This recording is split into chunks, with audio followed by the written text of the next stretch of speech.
그리고 여러분들과 함께 말씀을 나누고자 합니다. 성도가 불신자들과 다른 점은 여러 가지가 있지만 그 중에 가장 눈에 띄는 것은 바로 주일마다 예배하러 모인다는 사실입니다. 유대인들도 마찬가지여서 안식일 준수야말로 다른 민족들과 유대인이 가장 크게 구별되는 점이었습니다. 안식일은 하나님의 창조와 함께 출애굽의 은혜를 기억하는 날입니다. 그런데 예레미야가 활동하던 시기에 유다 백성은 안식일을 지키지 않았습니다. 첫 번째로 19절에서 23절의 말씀을 보시면 안식일을 거룩히 지켜야 되는 것을 볼 수 있습니다. 19절에서 23절까지의 말씀 우리 한 목소리로 합독하겠습니다. 시작. 여호와께서 내게 이와 같이 말씀하시되 너는 가서 유다 왕들이 출입하는 평민의 문과 예루살렘 모든 문에 서서 무리에게 이르기를 이 문으로 들어오는 유다 왕들과 유다 모든 백성과 예루살렘 모든 주민인 너희는 여호와의 말씀을 들을지어다. 여호와께서 이와 같이 말씀하시되 너희는 스스로 삼가서 안식일에 짐을 지고 예루살렘 문으로 들어오지 말며 안식일에 너희 집에서 짐을 내지 말며 어떤 일이라도 하지 말고 내가 너희 조상들에게 명령함 같이 안식일을 거룩히 할지어다. 그들은 순종하지 아니하며 귀를 기울이지 아니하며 그 목을 곧게 하여 듣지 아니하며 교훈을 받지 아니하였느니라. 아멘. 하나님은 예레미야에게 평민의 문과 예루살렘 모든 문에 서서 유다의 왕들과 모든 백성, 예루살렘 모든 주민을 향해 말씀을 전하라고 하십니다. 성문은 그 안에 사는 사람들이 늘 드나드는 곳일 뿐 아니라 성의 권위를 상징하며 지도자들의 재판이나 주요 사업을 시행하는 곳이었습니다. 따라서 19절에서 20절의 명령은 일반 백성부터 왕까지 모든 사람들이 들어야 한다는 것이었습니다. 한편 안식일을 거룩히 지키라는 명령은 유다 백성이라면 당연하게 지켜야 할 율법입니다. 현대 그리스도인들에게 주일 예배는 예배하러 교회에 가야 한다 정도의 가르침입니다. 그런데 놀랍게도 저들은 이런 기초적이고 당연히 지켜야 할 가르침조차 듣지 않았습니다. 유다 백성은 당연히 여호와 하나님을 잘 섬기고 안식일을 철저히 지켰을 것 같지만 실제로는 안식일에도 일을 했으며 안식일을 거룩히 지키라고 말하는 선지자의 말을 무시하고 있었습니다. 이 말씀 앞에서 과연 현대의 그리스도인들은 주일을 거룩히 지키고 있는지를 돌아보아야 합니다.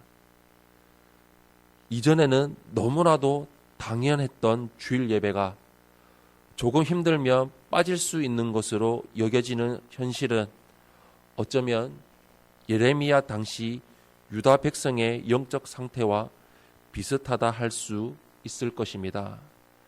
신앙의 기초가 무너지면 모든 것이 무너집니다. 두 번째로 24절에서 27절의 말씀을 보시면 순종의 결과와 불순종의 결과를 볼 수 있습니다. 24절에서 27절 말씀 한 목소리로 합독하겠습니다. 시작.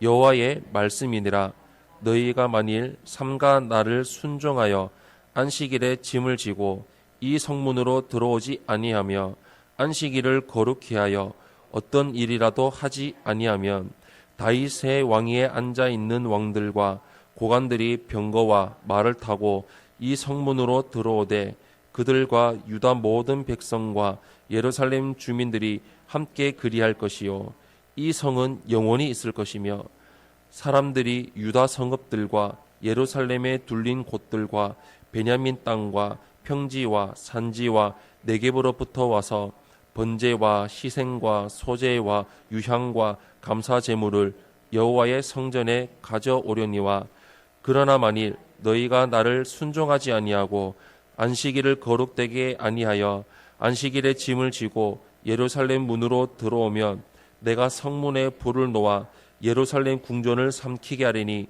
그 불이 꺼지지 아니하리라 하셨다 할지니라 하시니라. 아멘. 예레미야 당시 거룩한 성이라 불리는 예루살렘을 드나드는 유다 백성이 아무 문제의식 없이 안식일을 어길 정도도 저들의 영적 상태는 너무나도 절망적이었습니다. 그러나 하나님은 지금이라도 순종하면 회복될 수 있다고 말씀하십니다.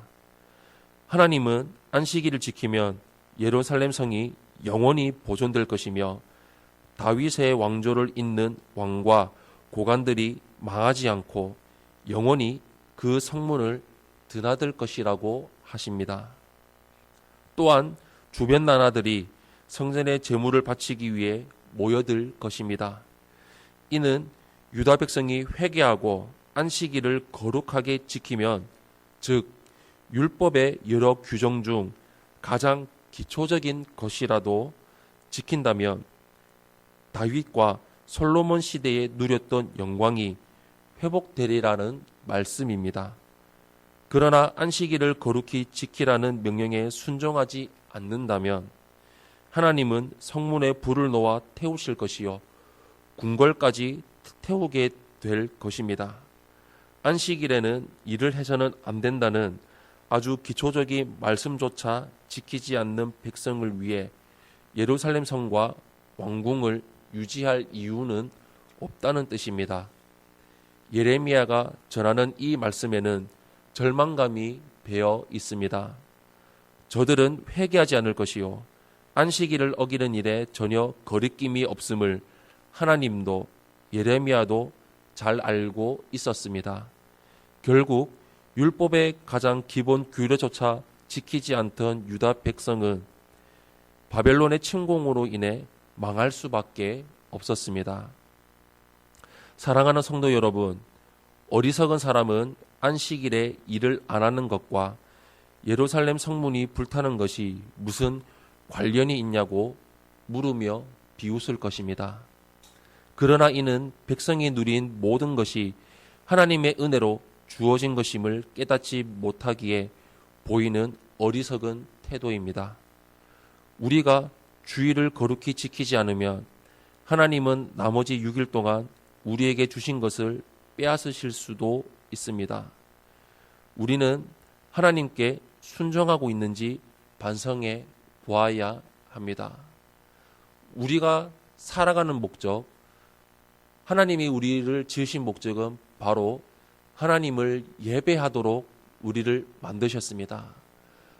그리고 안식일은 예수님이 부활하신 주일입니다. 그러기에 신약시대 이후에 살고 있는, 지금 이 시대에 살고 있는 우리는 주일 성수를 하는 것은 너무나도 기초적이고 당연한 것입니다. 우리는 무엇을 위해 살아가고 계십니까? 여러분은 주일을 어떻게 지키며 살아가고 계십니까? 주일을 지키기 위해 일주일을 날마다 하나님과 동행하며 예배하며 살아가고 계십니까? 아니면 일주일을 지내기 위해 주일을 거저 그냥 예배 보는 날로, 그냥 마당만 밟고 가는 날로 생각하며 지내고 계십니까? 여러분들의 삶은 첫 번째입니까? 두 번째입니까? 그 해답은 우리에게 있습니다. 우리 자신에게 있습니다. 우리가 살아가는 목적이 첫 번째가 되기를 원합니다.